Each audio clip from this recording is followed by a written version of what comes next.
It looked like she was taller than me.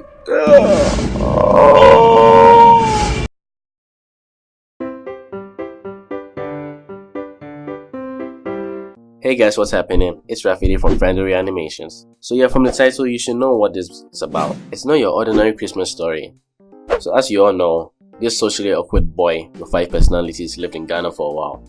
So I didn't see snow for years. So sadly, I don't have any cliche Christmas stories.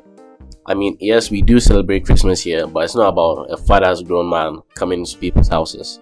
We don't have chimneys, like the place is already hot as it is. Plus, since there are no chimneys, Santa would probably use a window. And I don't really want to say what happens to people who are termed as thieves by mobs. So yeah, back to the Christmas story, which was basically another hot day in boarding school, aka prison. See, we had visiting days, which were basically days we could finally see our parents, and they could bring us that mama-made food. That jollof rice, fried rice, wache and all that good stuff.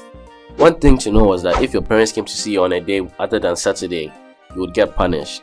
I mean, the teachers would just stare at you and your folks and smile and act like everything is okay. And as soon as your parents leave, they'll hand you a cutlass and assign you a portion of land for you to weed. Okay, wait, I'm digressing. So yeah, on visiting days, there are 2 groups. The ones that get visited and the ones that don't. And guess which one your boy was in? They don't. It was the don't. So yeah, we're the ones normally staring at people and hoping that we could get a little something from the parents. So yeah, I'm with my boy Matt. I didn't have many friends in school, just saying, and our friendship was basically because we were the odd ones out mostly. So me and Matt are just staring at people with their families, looking so happy and jolly and all that stuff. And while staring, I see this girl, yeah, and I recognize her. That's my crush. And I knew it was her because she was looking bad and bougie. Fine as fuck. Natural hair, glowing skin, you name it, dog. And it wasn't that off antisocial creep K that was in control. It was your boy R. Turns out she had an older brother who attended the school. So I mustered up the courage to go speak to her.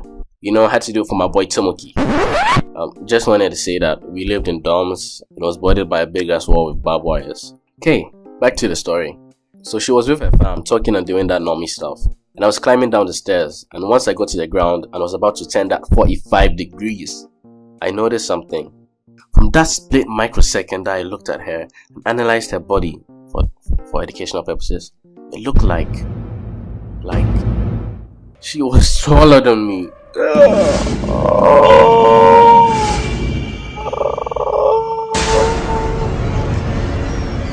And like I was having some great expectations if we got together. You know, that Connie looking down on her and she's looking up at me, or we about to make things heated. And all that was shattered in a microsecond. So I just walked straight ahead, which was to a shop, and rushed back to my dorm. I took another route if you're wondering.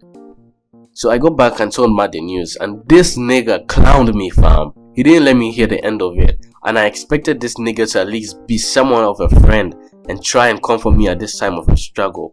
I mean, I was insecure about my height at the time, only because I was one of the shortest people in my class. I was 5'6" by the way, and I don't know why that's considered short, but in everyone's book, it is.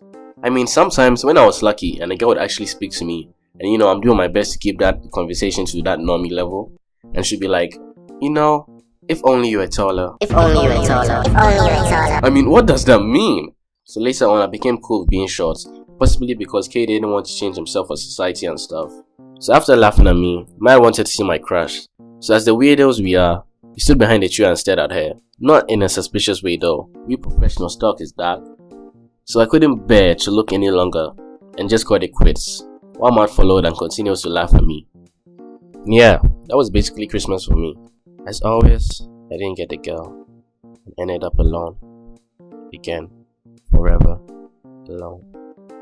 Time skip! Y'all thought I let it end there? Nah man, 2 years went by and my grades went up, and I was chosen for an exchange program to some high class school. And guess who was there too? Yup, your boy was gonna meet his crush for the first time officially. And they said learning wouldn't get you pussy. So I'm not gonna go too much into the details since that'll be in a different video, but just know that when I got there, the only boy fronting was me, R. So a few days passed and I was headed to the cafeteria. Then I saw her sitting alone. That was my chance. My boy told me he would never forgive me if I wasted it.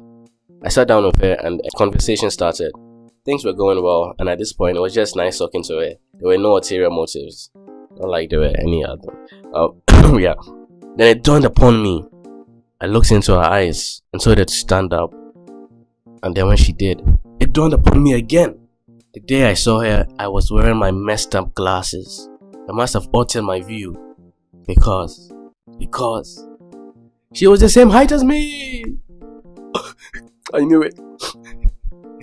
It wasn't for nothing. All the learning, constant teasing by that fucking asshole. I'm proud of myself. Hi guys, I know cringy story, but if you like this video, don't forget to like, share and subscribe with that bell. See you later and have a nice day. Keace. And oh yeah, Merry Christmas and stuff.